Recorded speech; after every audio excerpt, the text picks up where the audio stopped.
আমরা যারা নির্বাচনে প্রতিদ্বন্দ্বিতা করে বিজয়ী হওয়ার সম্ভাবনা আছে এরকম কয়েকজনকে তারা ছাড় দেওয়ার ব্যাপারে ইতিমধ্যে সিদ্ধান্ত গ্রহণ করেছে। আমি তাদের সাথে আলোচনা করে বিএনপিতে যোগদান করার ব্যাপারে সিদ্ধান্ত নিয়েছি।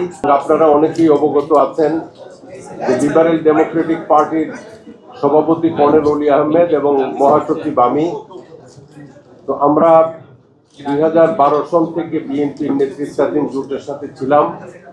তৎপরবর্তী সময়ে যখন যুগপৎ আন্দোলন হয় তখন এই যুগপৎ আন্দোলনেও আমরা বিএনপির সকল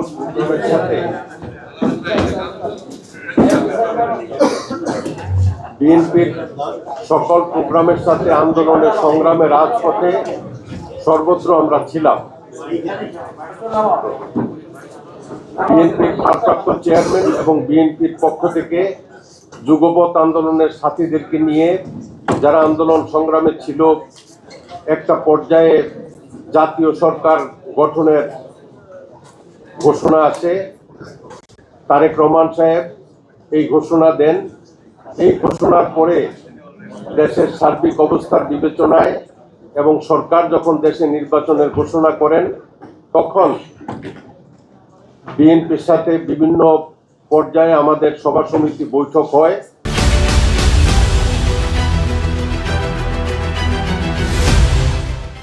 আমাদের অনেক দল অনেক বড় রকমের প্রত্যাশা করতে পারে যে অমুক দল থেকে এতজন প্রার্থী হবে বা অতজন প্রার্থী হবে।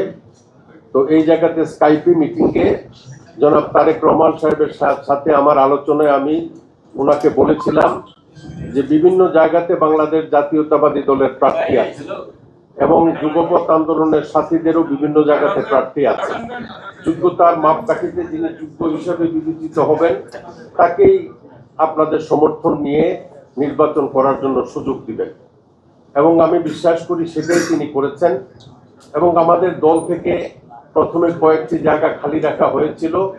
তার পরবর্তী সময়ে আমরা যারা নির্বাচনে প্রতিদ্বন্দ্বিতা করে বিজয়ী হওয়ার সম্ভাবনা আছে এরকম কয়েকজনকে তারা ছাড় দেওয়ার ব্যাপারে ইতিমধ্যে সিদ্ধান্ত গ্রহণ করেছে।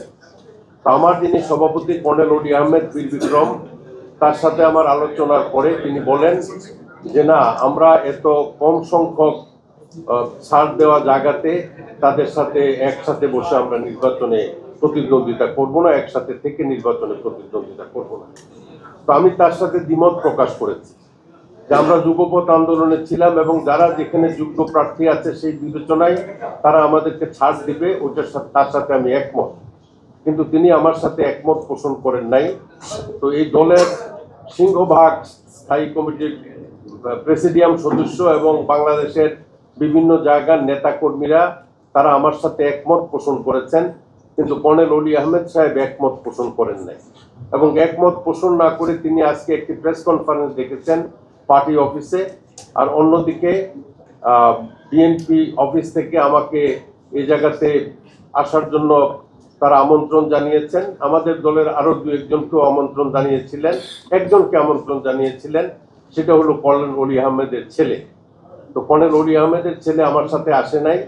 তো আমি আশা করি যে ওনার হয়তো শুভবুদ্ধির উদয় হবে। যদিও উনি আজকে প্রেস কনফারেন্স ডেকে বলছেন যে তিনি বিএনপির সাথে সমঝোতার ভিত্তিতে কোনো নির্বাচনে যাবেন না, তবে তিনি নির্বাচনে আসুক আর না আসুক আমি বিএনপির সাথে সমঝোতার ভিত্তিতে নির্বাচনে প্রতিশ্রুতিবদ্ধ এবং আমি বিএনপির নেতৃত্বাধীন যে আমাদের সমঝোতা হয়েছে সেই সমঝোতার সাথে আমি একমত এবং আমি বিএনপির সাথে মিলেই আমার 255 কুমিল্লা 7 নির্বাচনী এলাকা থেকে নির্বাচনে প্রতিদ্বন্দ্বিতা করব। যেহেতু কর্নেল অলি আহমেদ দলের সভাপতি, তিনি একটু ভিন্ন মত পোষণ করেছেন। তো আমি ব্যক্তিগতভাবে এই বিএনপির প্রতিষ্ঠা লগ্ন থেকে বিএনপির সাথেই ছিলাম। তো আমি বিএনপিতে যোগদান করে বিএনপির প্রতিনিধি হিসাবে নির্বাচনে প্রতিদ্বন্দ্বিতা করব এবং আমার সাথে এটা গত রাতের সিদ্ধান্ত।